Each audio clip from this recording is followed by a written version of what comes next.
히브리서 11장 13절에서 31절까지의 말씀입니다. 이 사람들은 다 믿음을 따라 죽었으며 약속을 받지 못하였으되 그것들을 멀리서 보고 환영하며 또 땅에서는 외국인과 나그네임을 증언하였으니 그들이 이같이 말하는 것은 자기들이 본향 찾는 자임을 나타냄이라. 그들이 나온 바 본향을 생각하였더라면 돌아갈 기회가 있었으려니와 그들이 이제는 더 나은 본향을 사모하니 곧 하늘에 있는 것이라. 이러므로 하나님이 그들의 하나님이라 일컬음 받으심을 부끄러워하지 아니하시고 그들을 위하여 한 성을 예비하셨느니라. 아브라함은 시험을 받을 때에 믿음으로 이삭을 드렸으니 그는 약속들을 받은 자로 돼 그 외아들을 드렸느니라. 그에게 이미 말씀하시기를 내 자손이라 칭할 자는 이삭으로 말미암으리라 하였으니 그가 하나님이 능히 이삭을 죽은 자 가운데서 다시 살리실 줄로 생각한지라. 비유컨대 그를 죽은 자 가운데서 도로 받은 것이니라. 믿음으로 이삭은 장차 있을 일에 대하여 야곱과 에서에게 축복하였으며 믿음으로 야곱은 죽을 때에 요셉의 각 아들에게 축복하고 그 지팡이 머리에 의지하여 경배하였으며 믿음으로 요셉은 임종시에 이스라엘 자손들을 떠날 것을 말하고 또 자기 뼈를 위하여 명하였으며 믿음으로 모세가 났을 때에 그 부모가 아름다운 아이임을 보고 석 달 동안 숨겨 왕의 명령을 무서워하지 아니하였으며 믿음으로 모세는 장성하여 바로의 공주의 아들이라 칭함받기를 거절하고 도리어 하나님의 백성과 함께 고난받기를 잠시 죄악의 낙을 누리는 것보다 더 좋아하고 그리스도를 위하여 받는 수모를 애굽의 모든 보화보다 더 큰 재물로 여겼으니 이는 상주심을 바라봄이라.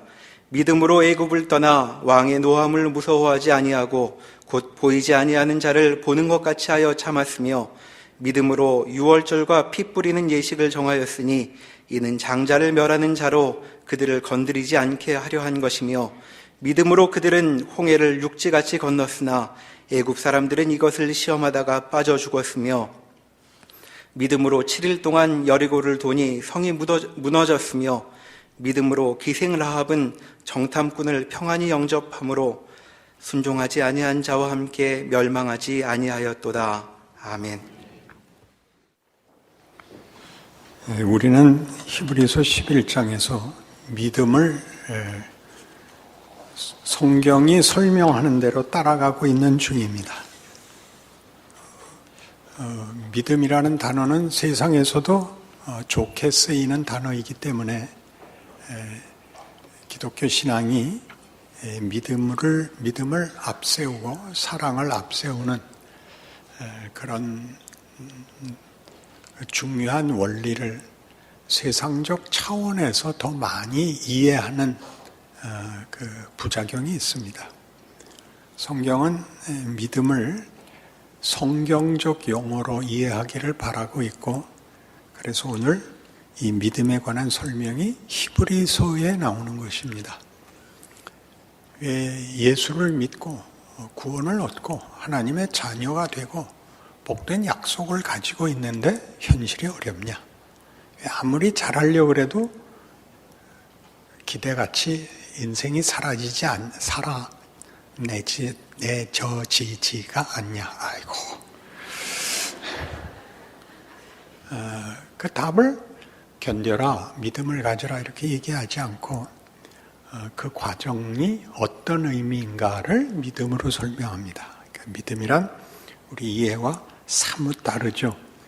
믿음에 관한 설명을 하려면 언제나 아브라함이 그 선조로, 시조로 등장을 합니다.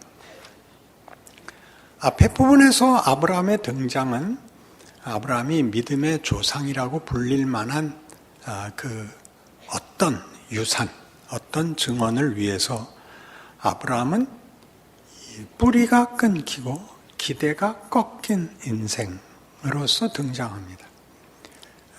뿌리가 잘려서 본토 친척 아비 집을 떠나서 아무것도 뭘 할 만한 근거를 갖지 않은 상태에서 또 그가 열국의 아비가 되고 그의 자손이 하늘의 별과 땅의 바다의 모래 같을 거라는 약속을 받았음에도 그 유일하게 낳은 이삭을 죽여야 됐던, 죽이라는 명령을 받았다. 그러니까 뿌리가 없고 기대가 꺾인 그런 조건 속에서 아브라함은 믿음의 조상이라는 이름을 가지게 되는 것입니다. 그러니 쉽게 그는 처음부터 믿음을 가지고 이삭을 바치라 그럴 때도 촉 내놓고 이렇게 하는 건 우리 생각이고, 성경이 하고 싶은 얘기는 그런 식의 인과관계가 아닌 것이 아브라함의 생애의 초점인 내용이고, 그 내용은 하나님이 만드신 것이다 라고 얘기하는 겁니다.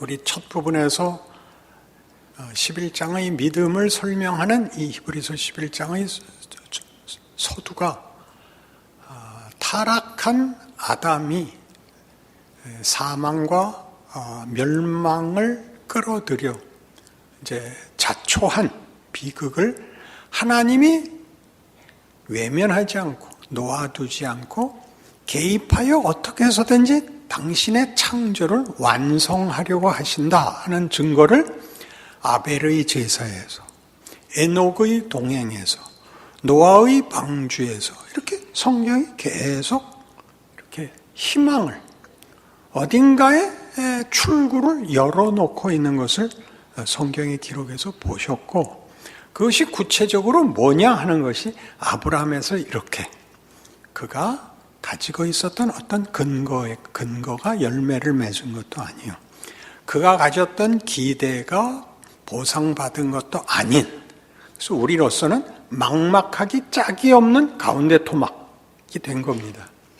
우리는 지난번에 이렇게 했습니다.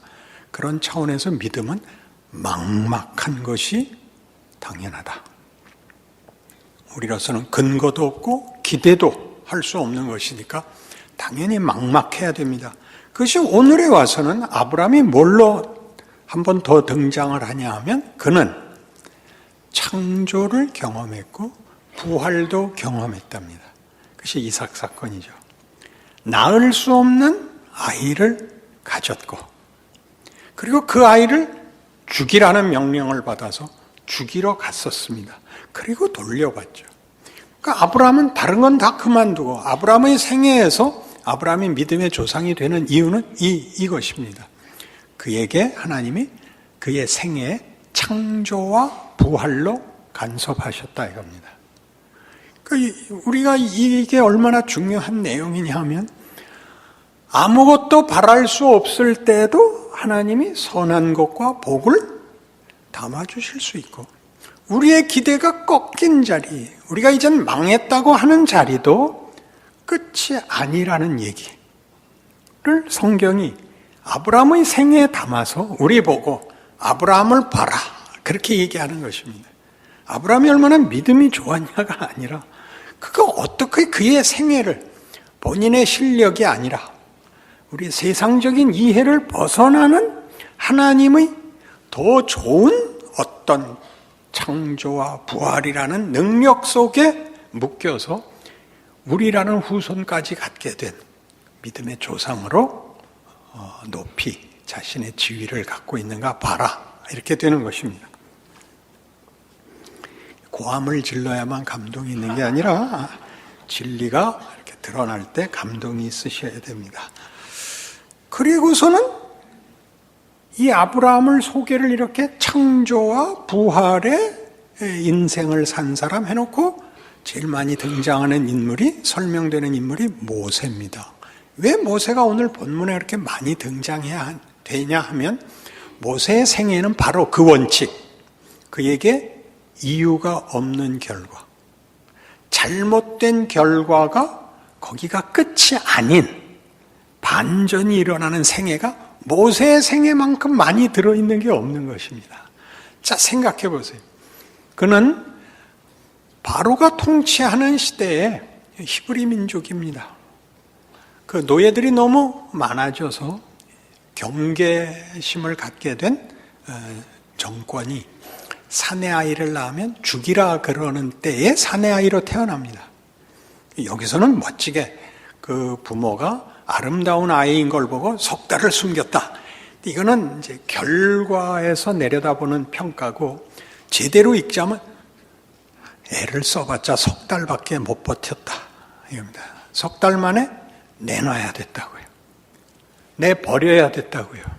누가 구해요? 바로의 공주가 주셨어요. 그러면 원래대로면 이거 히브리인의 애구나. 그럼 그냥 그 자리에서 목을 따야죠. 근데 그 뜻밖의 갖다 기르지요. 제대로 생각을 좀 해서 기르지요. 그리고 굉장한 신변 보호, 출생의 비밀을 모른 채 장래가 촉망되는 애굽의 중요한 사람으로 큽니다. 그리고 어느 날 자기가 히브리 민족이라는 걸 알게 되고 돌이켜 자기 민족을 구할 생각이 들지요.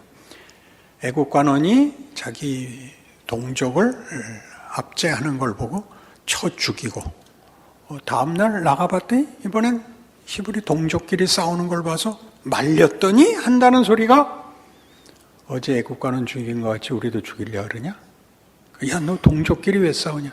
우리가 언제 너 보고 간섭하랬냐? 그래서 도망을 가지요. 여기는 얼마나 멋지게 써 있냐 하면요, 본문 보실래요? 24절부터 믿음으로 모세는 장성하여 바로의 공주의 아들이라 칭함받기를 거절하고 도리어 하나님의 백성과 함께 고난받기를 잠시 죄악의 낙을 누리는 것보다 더 좋아하고 그리스도를 위하여 받는 수모를 애굽의 모든 보화보다 더 큰 재물로 여겼으니 이는 상주심을 바라봄이라. 믿음으로 애굽을 떠나 왕의 노함을 무서워하지 아니하고 곧 보이지 아니하는 자를 보는 것 같이 하여 참았으며, 최고의 믿음의 행위를 한 것 같이 되어 있지만 원래 역사는 안 그렇습니다. 근데 대책이 없었습니다. 그리고 미디안 광야로 도망을 가는데 여기에 그리스도를 위하여 받는 수모를 애굽의 모든 보화보다 더 큰 재물로 여겼다. 이 그리스도 그러면 우리 신약이 우선인 현대의 신자들에게는 예수님이 왜 등장하지 싶지만 여기 그리스도는 해방자, 구원자입니다. 그러니까 구원자로서 받아야 되는 수모를 감수했다가 됩니다. 근데 당시의 역사는 그렇지 않습니다. 그는 도리가 없었습니다. 그래서 미디안 광야로 도망가서 거기서 결혼하고 애를 낳죠. 그 아들 이름을 게르솜이라고 붙이는데 그 뜻이 이방 나그네라는 뜻입니다. 그러니까 본인을 이제 난 끝났다. 난 이렇게 여기서 죽는다. 그런 마음이었던 것입니다. 그럼 왜 이렇게 썼냐?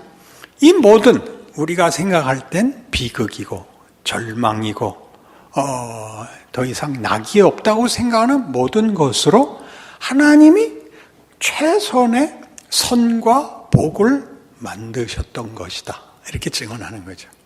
믿음이란 뭐냐? 하나님이 인류가 스스로 자초한 실패와 절망을 뒤집기로 작정하사 도입한 새로 만드신 하나님의 은혜입니다.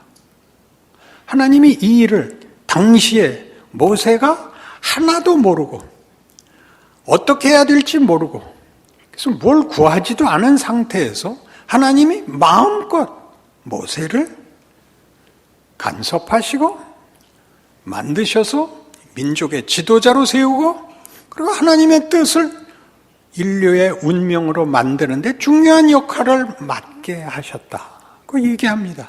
그것이 믿음입니다. 그러니 여기 있는 대로 하자면 28절 믿음으로 유월절과 피 뿌리는 예식을 정하였으니 이는 장자를 멸하는 자로 그들을 건드리지 않게 하려 한 것이며 믿음으로 그들은 홍해를 육지같이 건넜으나 애굽 사람들은 이것을 시험하다가 빠져 죽었으며 믿음으로 7일 동안 여리고를 도니 성이 무너졌으며 이게 다 무슨 뜻입니까? 넘을 수 없는 장벽들, 홍해, 장자를 죽이는 마지막 10번째 재앙, 모든 마지를 다 죽이는 그 재앙에서 단지 하나 문설주에 어린 양 피를 칠한 것만으로 살아납니다. 굉장하지 않습니까? 원자탄이 터졌는데 손가락에 침 하나 묻히고 볼따구에 대면 그가 살아남는다. 그러면 여러분 얼마나 생각을 달리 해야 됩니까? 그렇지 않습니까? 그러니까 6월절 사건이나 홍해 앞에서 뭐라고 원망을 합니까? 그러게 왜 끌고 나왔냐? 그냥 거기서 죽게 놔두지 하필 여기까지 고생시켜서 홍해에다 죽이겠단 말이냐를 뚫어. 그렇죠? 그 절망과 그 비명이 찬송이 되게 만드셨고, 우리는 도저히 못 들어가겠습니다. 그들은 얼마나 안악 자손은 큰지 우리가 보기에 그들이 우리를 볼 때 메뚜기 같아 보였을 겁니다. 하는 그 최고의 성을 다만 뭐 째려본 것도 아니요. 그죠? 7바퀴 힘차게 걸었을 거라고 예상되지 않습니다. 그냥 7바퀴. 그러자 성이 혼자 무너졌죠. 이 모든 것들이 믿음이라는 말 속에 들어있는 하나님이 인류를 향하여 가지시는 적극적이고 긍휼과 자비와 복 주시려는 열심의 방법입니다. 이게 믿음이죠. 우리 모두가 놀라는 건 뭐라고요? 근거가 없고 기대가 꺾인 이 가운데 토막에서 죽어나는 거죠. 난 뭔가, 이게 뭔가 속에 들어있는, 왜 믿음이 나는 이거밖에 안 될까? 충분히 있으세요. 여러분에게 믿음이 충분히 있는 것은 믿음을 여러분이 생산해야 되는 것이 아닙니다. 믿음이 여러분을 붙잡고 있습니다. 모세가 그 미디안 광야에서 40년이나 지내고 모든 기대가 꺾인 다음에 하나님이 만나 주시죠. 떨기나무에 붙은 불. 모세야, 내가 너를 내 백성에게 보내요. 애굽의 손에서 구원하려고 한다. 가라. 모세가 가장 먼저 반문한 게 뭡니까? 하나님 어떻게 일을 그렇게 하십니까? 40년 전에 제가 하겠다고 일어났을 땐 뭐하고 계시다가 이제 와서 80에 뭘 하라는 겁니까? 하나님 대답이 굉장하지 않았습니까? 모세야, 나는 어느 순간도 하나님의 길을 중단하지 않는 하나님이란다. 그 40년이 아무것도 아니었다고 너는 생각하냐? 그때 내가 가장 많이 훈련을 받았단다. 그게 우리죠. 여러분은 도대체 주일날 무슨 생각을 하고 나오십니까? 아무 생각 없이 나온다. 다 여기 들어야죠. 아무 생각 없이 나온다. 왜 세상으로 가고픈 유혹이 없었겠습니까? 나가보니까 불편하죠. 제일 많은 고백이 이겁니다. 등산을 갔더니 꼭 구를 것 같아서 내가 이 마음을 갖고 등산을 하느니 교회 가서 졸자. 마음이 편하다고요. 예배 보고 가면 뭘 들었는지는 모르지만 가는 발걸음이 행복하다니까. 이게 낫더라니까요. 하나님 이렇게 붙잡고 계십니다. 그리고 여러분이 지금 아무것도 아니라고 하는 시간이 일을 합니다. 그게 우리가 볼 때 결과가 빨리빨리 나타나면, 문맥이 사라지면 그 담은 내용을 흘립니다. 문맥을 단단하게 넓게 준비해야 보화든 복이든 자랑이든 명예든 담아서 자기 것을 가질 수 있습니다. 하나님은 우리 인생 내내 우리라는 컨텍스트를 단단하게, 그때 그랬어, 그때 그러지 말았어야 됐었어, 내 돌아가면 이번엔 잘할 거야 로 날줄과 시줄을 만들듯이 우리를 뭘 담아도 괜찮게 깊고 넓고 높은 통을 만드십니다. 그리고 눌러 넘치도록 하나님의 영광과 자랑을 채우고 계시는 것입니다. 그것이 마지막에 오면 기생 라합까지 오는데, 기생 라합은 우리 모두에게 희망을 줍니다. 라합은 31절 믿음으로 기생 라합은 정탐꾼을 평안히 영접하였으므로 순종하지 아니한 자와 함께 멸망하지 아니하였도다. 라합은 어떻게 정탐꾼을 숨겨줄 수 있었을까요? 무슨 믿음으로, 무슨 안목으로 알아봤을까요? 그는 창녀였기 때문에 밤새 영업을 했고 거기 밖엔 문 열려있는 집이 없어서 정탐꾼들이 글로 숨었습니다. 그는 결코 정탐꾼들을 살려주려고 한 게 아니라 손님을 받았을 뿐입니다. 그리고 뭐가 됩니까? 다윗의 선조가 됩니다. 환장하죠. 여러분들이 이것만은 없었으면 좋겠다라고 생각하는 것이 일을 하는 정도가 아니라 가장 큰 영광을 만든다. 믿음은 그렇게 얘기하는 겁니다. 여러분들이 후회하고 비명 지르고 하나님 나한테 왜 이러세요? 다 찬송으로 바뀔 것입니다. 그것이 십자가입니다. 언제 우리가 십자가를 필요로 했으며 언제 우리가 우리 죄를 용서해 달라고 생각한 적이 있습니까? 하나님은 우리를 죄 없이 사면한 것이 아니라 영광으로 부르고 계시고 그 일을 한 영혼도 놓치지 않고 하고 계시다. 그게 인류 역사입니다.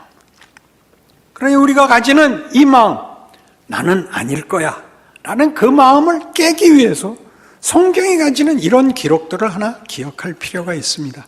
시편 39편 구약성경 831페이지 시편 39편 12절 한 절을 같이 읽읍시다. 여호와여 나의 기도를 들으시며 나의 부르짖음에 귀를 기울여서 내가 눈물 흘릴 때 잠잠하지 마옵소서. 나는 주와 함께 있는 나그네이며 나의 모든 조사등처럼 떠도나이다. 주와 함께 있는 나그네랍니다. 아무것도 아닌 것 같고 하나님에게서 가장 멀리 있는 것 같다고요. 주와 함께 있어도 시원하지 않다니까요. 하나님이 일하시는 중이라서 그렇습니다. 결과가 아직 안 나와서 그렇습니다. 작업복 입고 일을 해서 온몸에 튀어 있습니다. 유진 피터스는 그 아버지가 뭐라 그러죠? 부족간을 하신 분입니다. 8살 때부터 앞치마를 입고 함께 고기를 잘랐답니다. 그게 전부 피투성이죠. 그걸 뭐라고 자랑을 하느냐면 나는 8살부터 에봇을 입었습니다. 여러분, 우리 인생이 그렇습니다. 우리가 태어나면서부터 어느 한순간도 하나님이 외면한 시간은 없습니다. 이런 것을 가장 비관적이고 가장 아닌 것 같은 것과 가장 큰 복이 이렇게 한 군데 함께 들어있는 자리를 가장 대표적으로 묘사한 사건이 마리아의 예수 잉태입니다. 애를 뱄죠. 이건 있을 수 없는 일입니다. 근데 그 애가 메시아인 거잖아요. 본인은 얼마나 이게 말이 안 됐겠어요. 그는 모든 수치와 모든 오해를 당연히 감수해야 됩니다. 내가 안 그랬어요. 있잖아요. 그럼 내가 안 만들었는데 있으면 누구 거예요? 이 애는 누구 거예요, 도대체가? 내가 낳았잖아요. 내가 안 만들었잖아요. 수치와 가장 큰 영광이 그의 뱃속에 들어있습니다. 우리가 그렇죠. 우리가 나중에 낳아봐야 알죠. 뱃속에 있는 동안은 창피하고 이게 뭔가 싶고 그렇게 사는 중입니다. 6개월 먼저 임신한 엘리사벳이 세례 요한의 어머니가 마리아가 오는 걸 보고 이렇게 말을 합니다. 여인 중에 네가 복이 있도다. 굉장하죠? 여러분 모두의 현실, 지금의 조건, 정황이 기적과 큰 영광의 과정입니다. 그게 기독교입니다. 안 믿어지셔도 할 수 없습니다. 여러분이 다 그랬구나 라고 이해하는 날 오셔서 저에게 꼭 감사 표시를 해 주시기 바랍니다. 아멘입니다. 기도하십시다. 하나님 아버지, 우리는 하나님이 우리 인생에 개입하시는 큰 능력과 영광을 미처 다 보지 못해서 주께서 옆에 계시고 함께 하심에도 우린 그저 늘 두려워하고 불안해하고 어쩔 줄을 모릅니다. 결국 주께서 우리를 붙드사 영광의 자리로 갈 것을 이렇게 증거받지만 우리는 주와 함께하는 나그네라 그렇게밖에는 자기를 느낄 수가 없습니다. 오늘 이 말씀들을 통하여 이것이 역사적 증언이고 지금까지 하시는 하나님의 변함없으신 성실하심이라고 기억하여 제 자신의 어려움을 견딜 수 있는, 기다릴 수 있는, 인내할 수 있는 그런 한 걸음 더 나아간 하루를 살아내는 우리 되게 하여 주옵소서. 그리고 우리 중에 그것이 참으로 성경의 기록과 같더라. 내 인생에도 하나님이 이런 기적과 복을 주시더라.